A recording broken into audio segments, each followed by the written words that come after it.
ఓం శ్రీకృష్ణ పరబ్రహ్మణే నమః. భగవద్గీత పారాయణానికి స్వాగతం సుస్వాగతం. అందరికీ నమస్కారం అండి. నిన్నటి రోజు మనము 44వ శ్లోకాన్ని అర్ధసహితంగా తెలుసుకున్నాం.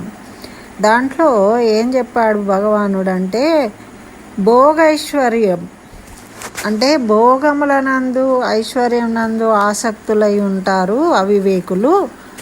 వాళ్ళు తీయటి మాటలు చెప్తూ ఉంటారు. వాటిని ఆకర్షించి కొంతమంది అమాయకులు కూడా అందులో కర్మలను చేస్తూ ఉంటారు. అటువంటి వాళ్లకు మోక్షము లభించదు. ఎందుకంటే వాళ్ళు ఎప్పుడూ కూడా సత్వబుద్ధి కలిగి ఉండరన్నమాట. అంటే నిశ్చయమైన బుద్ధిని కలిగి ఉండరు. ఎప్పుడు చంచల స్వభావంతో కర్మలు చేస్తూ ఉంటారు.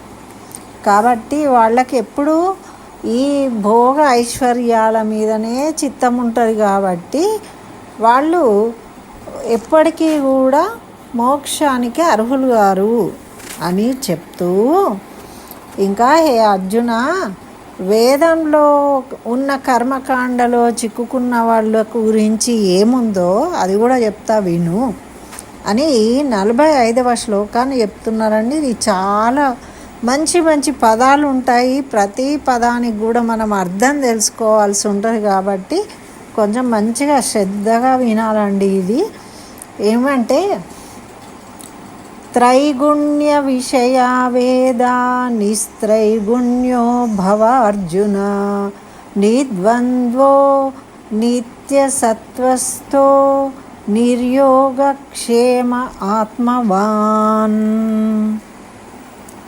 అంటున్నారు. అంటే ఇందులో ఓవరాల్గా అర్థం ఏంటి అంటే, కర్మకాండను ప్రతిపాదించే వేదాలు త్రైగుణ్య విషయాలన్నమాట. మరి అంటే సంసార రూపాలు. అర్జున, నువ్వు 3 గుణాల నుండి ముక్తుడివి కావాలి, ద్వంద్వాలను దాటిపోవాలి, నిత్య సత్వంలో నిమగ్నుడవు కావాలి, యోగక్షేమాల నుండి విడిపడిపో, ఆత్మజ్ఞానివిగా ఆత్మజ్ఞానాన్ని పొందు. అంటే ఇందులో ఏమన్నా అర్థమైందా మీకు? ఏమీ అర్థం కాదు. కాబట్టి దీంట్లో ఒక్కొక్క పదానికి అర్థాన్ని కూడా తెలుసుకోవాల్సిన అవసరం ఉందండి. ఇందులో త్రైగుణ్య విషయ వేద అన్నాడు కదా. అంటే ఏంటట అంటే, వేదంలో ప్రధానంగా 2 విషయాలు ఉంటాయి. వేదం చెప్పింది అంటూ ఉంటారు కదా పెద్దలు. ఆ వేదంలో ఉన్న విషయాలు ఏంటి అంటే, ఒకటి కర్మకు సంబంధించింది, అది ప్రవృత్తి మార్గం. రెండోది జ్ఞానానికి సంబంధించింది, నివృత్తి మార్గం. అంటే జ్ఞాన సంపదన మన మెదడుకు సంబంధించింది, ఆత్మకు సంబంధించింది. కర్మలేమో మన శరీరంతో చేసేవి. మరి ఈ కర్మల గురించి తెలిపింది వేదము. ఏమేం కర్మలు చేయాలి, ఎలా జీవించాలి అన్నీ చెప్పింది కదా. అట్లనే ఈ నివృత్తి మార్గాన్ని కూడా తెలియజేసింది. కానీ ఇప్పుడు మనం చెప్పుకున్న వాళ్ళు ఉన్నారే అవివేకులు అని ఎవరైతే చెప్పినామో, వాళ్ళందరూ కూడా వేదాలు చదువుతారు కానీ వాళ్ళు సుఖాలను కోరుకుంటారన్నాం. ఎందుకు అంటే, వీళ్ళు ఈ కర్మ యోగం గురించే తెలుసుకుంటూ ఈ వేదంలో ఉన్న ఈ 2 విషయాలలో, ఒకటి కర్మకు సంబంధించింది ఏదైతే ప్రవృత్తి కాండ ఉందో, కర్మకాండ ఉందో, దాన్నే ఆచరిస్తూ ఉంటారు. వాళ్ళు ఎప్పుడూ కూడా ఈ 2వదైన జ్ఞానానికి వెళ్ళరు. అంటే కాబట్టి వాళ్ళకు అది అవసరం కూడా లేదన్నమాట. వాళ్ళకు లౌకికమైన సుఖభోగాలను కోరుకుంటారు కాబట్టి. అయితే ఇక్కడ త్రైగుణ్యము అన్నాడు కదా. 3 గుణాలంటే ఏం గుణాలండి? కర్మకాండ చేసే వాళ్లకు 3 గుణాలు ఉంటాయి. సత్వగుణము, రజోగుణము, తమోగుణము. చాగంటి గారు బాగా చెప్తారు. సత్వగుణం అంటే మనం పొద్దున్నే లేవగానే ప్రశాంతంగా ఉంటాము, చక్కగా ఎంతమంది నవ్వుకుంటూ మాట్లాడతాము. ఎంతసేపు అండి? కొంచెం 8 అయ్యే వరకు ఉంటాం అనుకుంటా. తర్వాత ఎలా అయిపోతుంది? రజోగుణం వచ్చేస్తుంది. ఇక పొద్దువైనా కొద్ది ఆకలి అవుతూ ఉంటుంది, కోపం వస్తూ ఉంటుంది, ఆఫీస్కి వెళ్ళాలి, పని కాదు, పిల్లలు ఏదో లేట్ చేస్తారు, ఇబ్బందులు అవుతాయి, టిఫిన్ చేయడం లేట్ అవుతుంది, టైం అయిపోతుంది, ఇక ఆవేశం వస్తూ ఉంటుంది, ఆందోళన కలుగుతూ ఉంటుంది. లేట్ అయిన కొద్దీ అయ్యే పనులు కాలేదు, వాడు తెచ్చేవాడు తేలేదు, ఇంట్లో టైం అయిపోతుంది. ఇలా మన భావావేశము మారిపోతూ ఉంటుంది, ఆవేశం ఎక్కువైపోతూ ఉంటుంది. తొందరపాటు, కోపము, రాగద్వేషాలు అంటే ఈర్ష్య, అసూయలు, వాడిని చూసి వాడు ఎప్పుడు ఇంతే అట్లా ఇట్లా తిట్టుకోవడము, ఎవరినో మూడో వాడిని, ఈ విధంగా మారిపోతాం. అదే రజోగుణం అన్నమాట. మళ్ళీ మనము తమోగుణంలో ఏముంటుందండి? సోమరితనము, నిద్ర, దుఃఖము ఇవి ఉంటాయి. అంటే అలసత్వం. ఇప్పుడు తమోగుణంలో ఉన్నాడు అర్జునుడు, అందుకే లేవట్లేదు కదా. ఇప్పుడు రజోగుణంతో వచ్చిండు, యుద్ధం చేస్తా, ఎవరు అక్కడ ఉన్నది, కృష్ణ నన్ను తీసుకెళ్ళు, వాళ్ళ ఫేసులు చూస్తా, అది ఇది అన్నాడు. అయిపోయిందా? వాళ్ళని చూసిండు, ఇక నీరసం వచ్చేసింది, చతికిల పడ్డాడు. అంటే ఇప్పుడు తమో గుణంలో ఉన్నాడు, లేవలేకపోతున్నాడు, సోమరితనం వచ్చేసింది. అయితే ఇప్పుడు సోమరితనము, నిద్ర, దుఃఖం ఎందుకు వస్తుందండి మనకు చెప్పండి? మధ్యాహ్నం 1 గంట వరకు ఏమో ఉత్సాహంగా ఆఫీస్లో పని చేద్దాం, అది ఇది హా హా అనుకుంటూ నవ్వుకుంటూ అందరితో మాట్లాడము, పనులు చేయడము, వాడిని ఇట్రానుడు అటనుడు, జోకులు వేయడము, ఇట్లా సాగిపోతుంది అత్యుత్సాహంతో. లేదు అంటే పని బిజీలో, టెన్షన్ పనులల్లో అట్లా గడిచిపోతుందండి. కొంచెం అయ్యి అది సెట్ అయిపోతుంది, లంచ్ బ్రేక్ వస్తుంది 2ంటికి, అట్లా రాగానే అప్పుడు ఆకలి అవుతూ ఉంటుంది, తింటారు. తినగానే ఏమవుతుంది? అబ్బా అలసిపోయినాం, ఇప్పుడు తీరింది, కాసేపు రిలాక్స్ కావాలి. అదే తమోగుణం. రెస్ట్. తిన్న తర్వాత అలసిపోయి ఉన్నాం కదా, నిద్రపోదాం అనిపిస్తుంది. ఇంట్లో ఉన్న వాళ్ళు అయితే నిద్రనే పోతారు, ఆఫీసులలో ఉన్న వాళ్ళు అయితే ఓ కురుకు తీసుకుంటూ అటు తిరుగుడు ఇటు తిరుగుడు, కాసేపు కూర్చోడు, పని చేయకుండా ఇలా చేస్తూ ఉంటారు. అయితే దుఃఖం కూడా కలుగుతుంది తమోగుణంలో. ఎందుకు అంటే రజోగుణంలో ఉన్నప్పుడు మనకు ఏర్పడ్డ ఇబ్బందులు ఏవైతే ఉంటాయో వాటి తాలూకు ప్రభావం వల్ల దుఃఖాలు ఏర్పడతాయి. అంటే అప్పుడు మనం ఏమీ చేయలేం. ఆఫీసర్ వచ్చిండు, తిట్టి వెళ్ళిపోయిండు, ఏమైంది, పని కాలేదా, అది కాలేదా అని. అప్పుడు ఏమవుతుందండి? వాడు ఆయన ఇప్పుడన్నా చేసి అది ఇది అంటే ఏడ్చుకుంటూ చేస్తామో అయిపోతుంది. ఇక అప్పుడు కూర్చుంటాం వట్టిగా, పని అయిపోయింది, వాడు తిట్టాడు, ఆ దుఃఖం ఉంటుంది. ఆ దుఃఖాన్ని వెలగక్కుతూ ఉంటాము. అట్లంటాడా ఇట్లంటాడా అనుకుంటూ మనం ఏం చెయ్యాము. సోమరితనం అంటే అదే, మనం ఏం చెయ్యాము కానీ దుఃఖిస్తూ ఉంటాం అన్నమాట. చేతగాని వాడిలాగా చేతులు కాళ్ళు కట్టేసుకొని కూర్చుంటాము, లేదు అంటే నిద్రపోతాము, ఏ పని చేయం. లేదు ఇంట్లో ఉంటామండి, తింటాము, పొద్దున్నుంచి అరే పోరా బ్యాంకుకు పని ఉన్నది అని చెప్తూ ఉంటుంది అమ్మ. అప్పటి నుంచి చూసి చూసి చూసి ఏమవుతుంది, లంచ్ టైం అవుతుంది. ఇప్పుడు లంచ్ టైం కదా, తర్వాత పోదాం అనుకుంటావు. లంచ్ టైం అయిపోయిన తర్వాత ఏమవుతుంది? అప్పుడు ఇక లంచ్ తినంగానే పొద్దు అయింది, ఇక వద్దు, ఇక రేపు పొద్దున్న 10ంటికి రోజు స్టార్ట్ అయినప్పుడు పోదామని పెండింగ్ పెట్టేస్తాం. అంటే పొద్దు అయిందని వదిలేస్తాం. అంటే ఆ టైము అలా వస్తుంది అన్నమాట మనకు.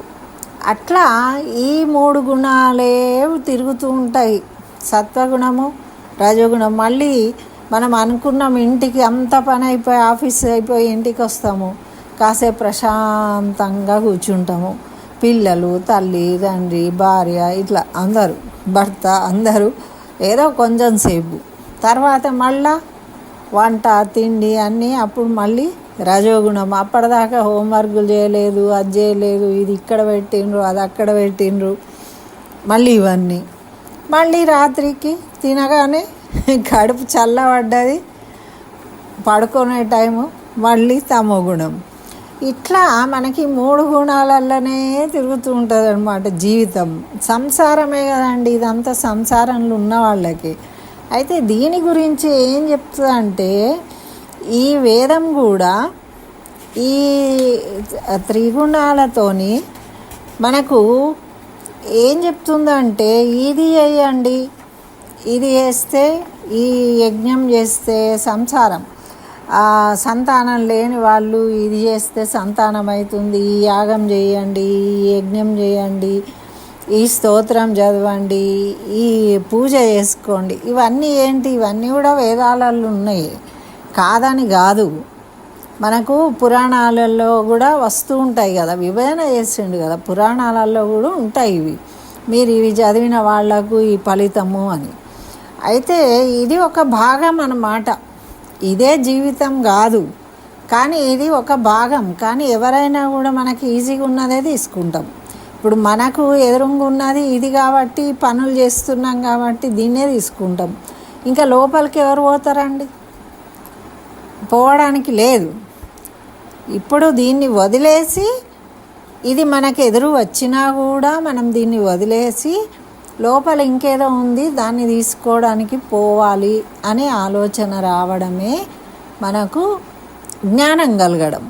మరి ఆ జ్ఞానం కలగాలంటే ఇందులోనే సత్వగుణము, రజోగుణము, తమోగుణము, సత్వగుణము, రజోగుణము, తమోగుణము తిరుగుతున్నాం. ఇంకా దీన్ని ఈ చక్రంలో నుంచి బయటపడడానికి అవకాశమే లేదు. అట్లా ఎవరైతే పడతారో వాళ్ళే జ్ఞానవంతులైతారు. ఆ వేదంలో ఉన్న 2వ భాగమైన బ్రహ్మజ్ఞానాన్ని పొందుతారు వాళ్ళు. అది ఇక్కడ. అయితే ఇప్పుడు నువ్వు బ్రహ్మజ్ఞానివిగా అని చెప్తూ ఉన్నాడు అర్జునుడికి. అర్జునుడికి బ్రహ్మజ్ఞానిగా అంటే ఎట్లయితాడు?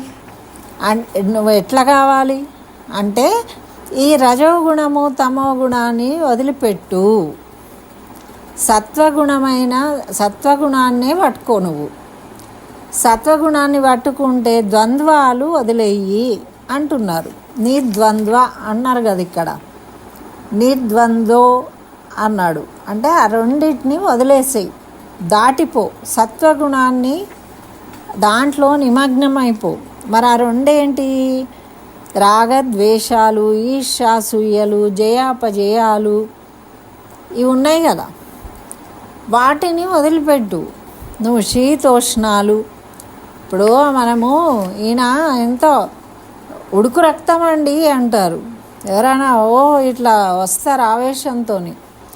ఏమైందిరా ఉప్పు కారం తింటలేవు అని ఆవేశం లేదని పొడుస్తాం వాళ్ళని, వాడు మాట్లాడకున్నా కూడా. ఉడుకు రక్తం కాదా అంటాం.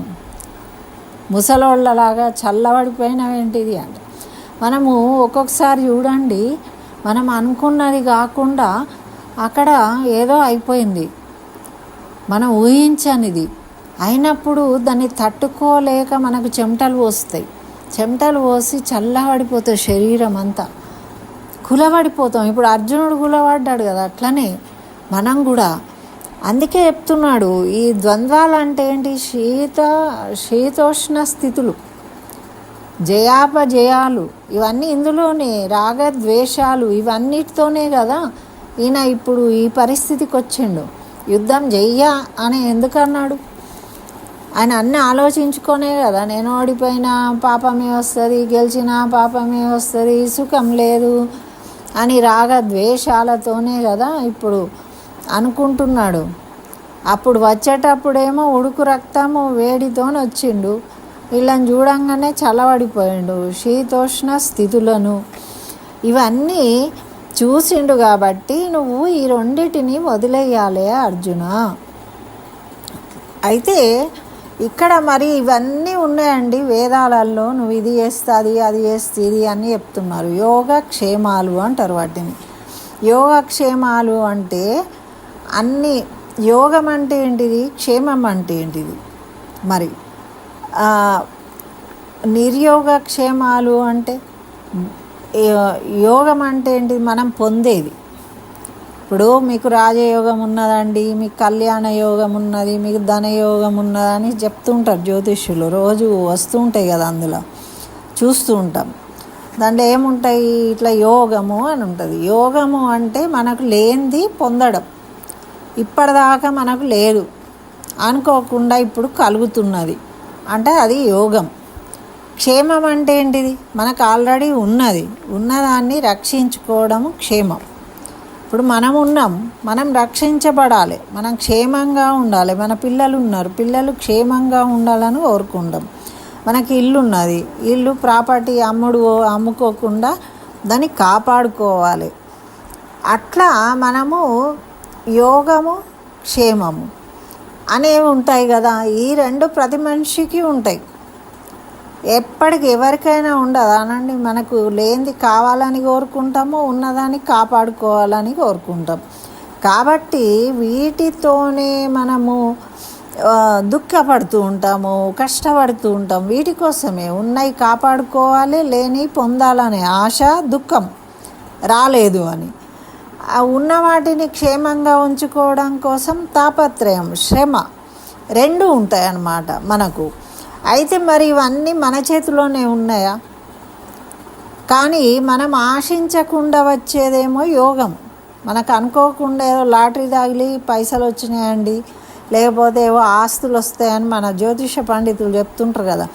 అనుకోని విధంగా మీకు ధన ప్రాప్తి అంటారు. అట్లనే కొంతమంది జరుగుతుందండి. వాళ్ళ పూర్వీకులు ఎక్కడనో జాగా కొంటారు, దాని ఆస్తి తాలూకు ప్రాపర్టీ పేపర్లు తెచ్చిస్తారు ఎవరు. మాకు తెలిసిన వాళ్ళకే జరిగింది అట్లా. వాళ్ళు ఎప్పుడో చనిపోయినరు, కానీ ఇప్పుడు వచ్చినాయి ఆ పేపర్లు వాళ్ళకు. అట్లా జరుగుతాయా అని మనం అనుకుంటాం, కానీ కొంతమందికి అట్లా జరుగుతూ ఉంటాయి. అది యోగం అన్నమాట. ఇప్పుడు మనం కొనుక్కున్న దాన్ని కాపాడుకోవడమేమో క్షేమం. ఇప్పుడు మనము ప్రయత్నించి సాధించినప్పుడేమో మనకు తెలుస్తుంది, కానీ అనుకోకుండా వచ్చేవి వస్తాయా రావా ఎట్లా తెలుస్తుందండి, మనకు తెలియదు. అట్లనే మనం ఆశించింది స్వర్గానికి పోవాలి, అది కూడా సృష్టిలో ఒక భాగమే కదా.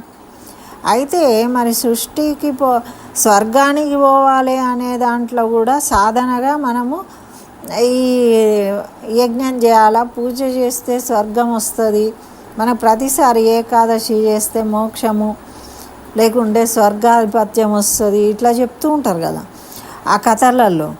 మరి అట్లా స్వర్గం రావాలి అంటే స్వర్గం వస్తుందా రాదా మనకి ఎట్లా తెలుస్తుంది చెప్పండి? తెలియదు కదా. మనం ఈ జీవితంతోనైతే తెలుసుకోలేము. అయితే కొన్ని ఇప్పుడు మనం వివాహం కావాలి అనుకొని ఏదైనా పూజ చేసినాం, వివాహం అయింది, అది మనకు తెలుస్తుంది.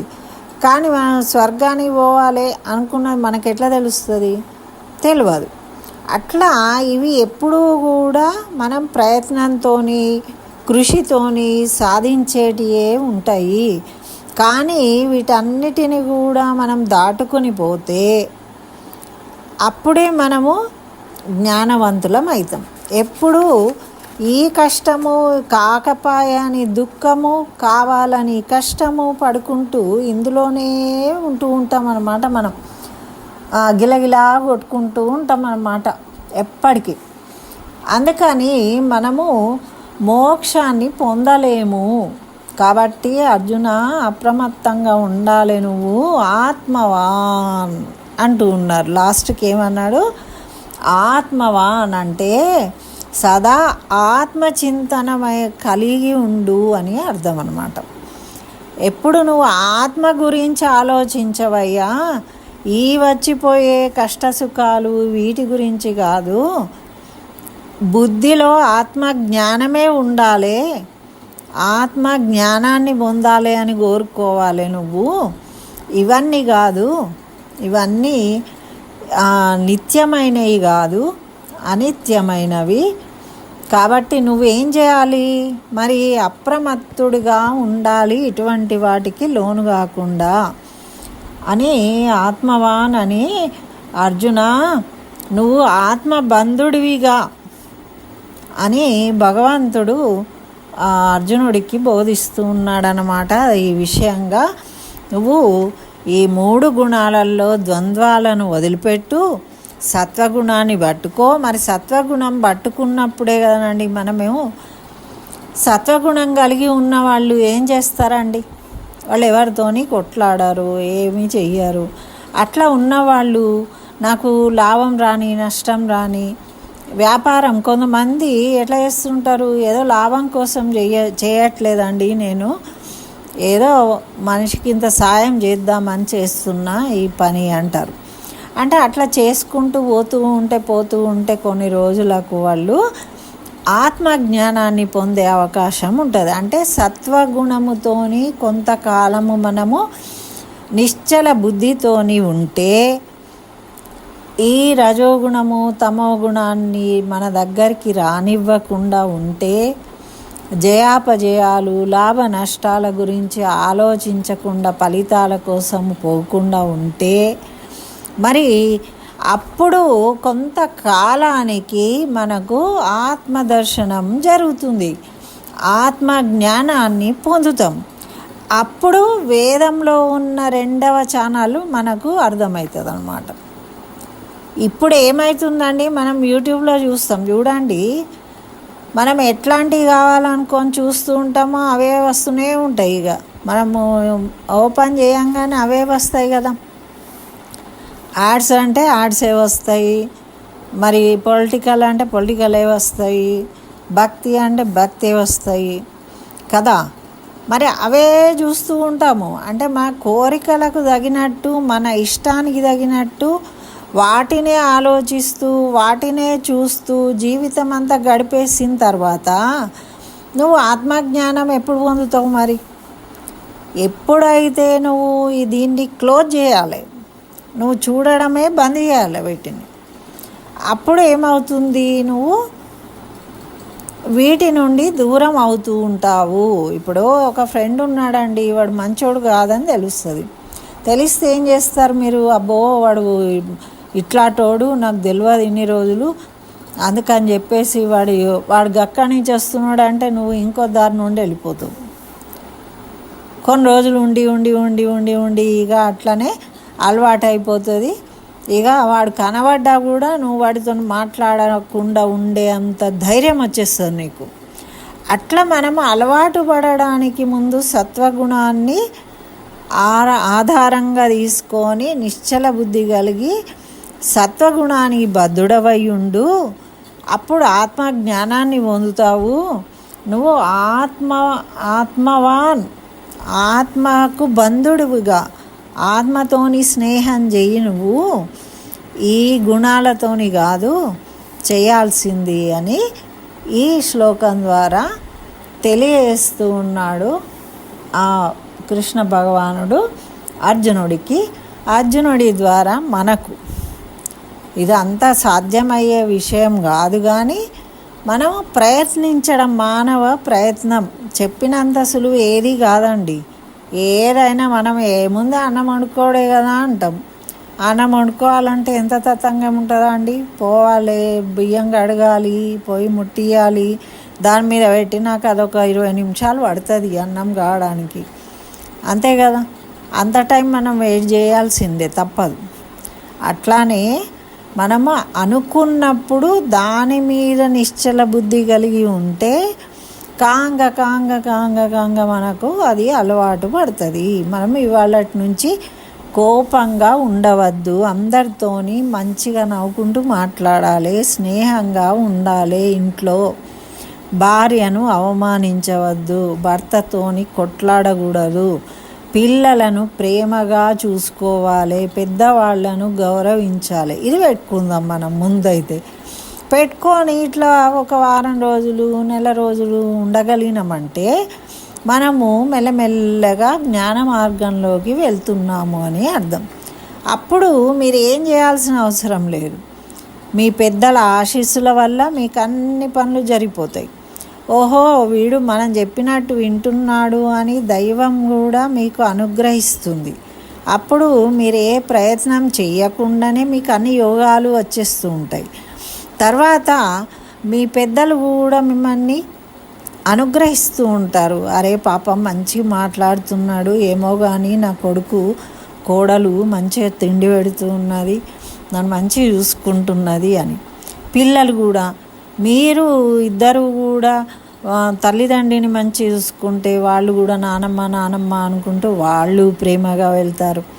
అప్పుడు పిల్లలు కూడా మంచిగా బుద్ధిమంతుల్లాగా చదువుకుంటూ ఉంటారు. ఇంట్లో ఒక్కటి చెడిందంటే అన్నీ చెడతాయండి. ఆ ఒక్కటి స్ట్రాంగ్గా అమలు చేసినామంటే మొత్తం అన్నీ మారిపోతాయి. అందుకన్నా మనము ప్రయత్నం చేయాలి.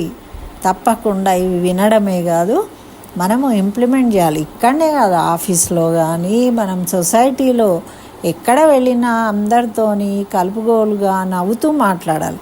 కొంతమంది ఏమనుకుంటారు అంటే సత్వగుణంతో ఉండడం అంటే ఎవరేది చెప్తే అది వినడము, చేతగానోళ్ళలాగా, మనకు తెలివి లేదా, మనం దద్దన్నలమా, ఎందుకు మాట్లాడదు, ఇట్లా అనుకుంటారు.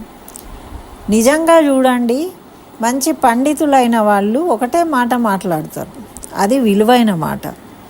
10 మాటలు కుక్కల్లాగా మొరిగే వాళ్ళు అజ్ఞానులు. ఎందుకంటే వాళ్ళు విషయం తెలియదు సరిగా కాబట్టి వాళ్ళు ఏం చేస్తారు, ఎక్కువ చెప్పడానికి ప్రయత్నం చేస్తూ ఉంటారు. వాళ్ళు చెప్పిన విషయము అంటే నాకు బాగా తెలుసు అని చెప్పాలి అనే ఉద్దేశంగా వాళ్ళు చెప్తూనే ఉంటారు. కానీ అందులో మనము నేర్చుకోవాల్సింది ఏమీ కూడా ఉండదు. అట్లా అనవసరమైన మాటలు మాట్లాడుతుంటారు, ఉపయోగమైన మాటలు మాట్లాడరు. అందుకని మనం అట్లా అనుకోకూడదు ఎప్పుడు కూడా. మనం చేతగానోళ్ళం, మనం మాట్లాడకపోతే అందరు నవ్వుతారు మనం చూసి అని ఫీలింగ్లో కూడా మాట్లాడుతూ ఉంటారు. కానీ అట్లా మాట్లాడినప్పుడు కూడా మనకు కొన్ని ప్రాబ్లమ్స్ వస్తూ ఉంటాయి. కాబట్టి మనమైతే ముందు ప్రయత్నం అయితే చేద్దాం. అర్జునుడు చేసిండు, యుద్ధం చేసిండు. కాబట్టి మనవంతు మనం కూడా ప్రయత్నం చేయడానికి ముందు అయితే ఒక నిర్ణయం తీసుకోవాలి. ఇదండి ఈరోజు ఉదయం పూట 45వ శ్లోకానికి అర్థము. మరి సాయంత్రం మళ్ళీ కలుసుకుందాం. స్వస్తి. సర్వం శ్రీకృష్ణ చరణారవిందార్పణమస్తు.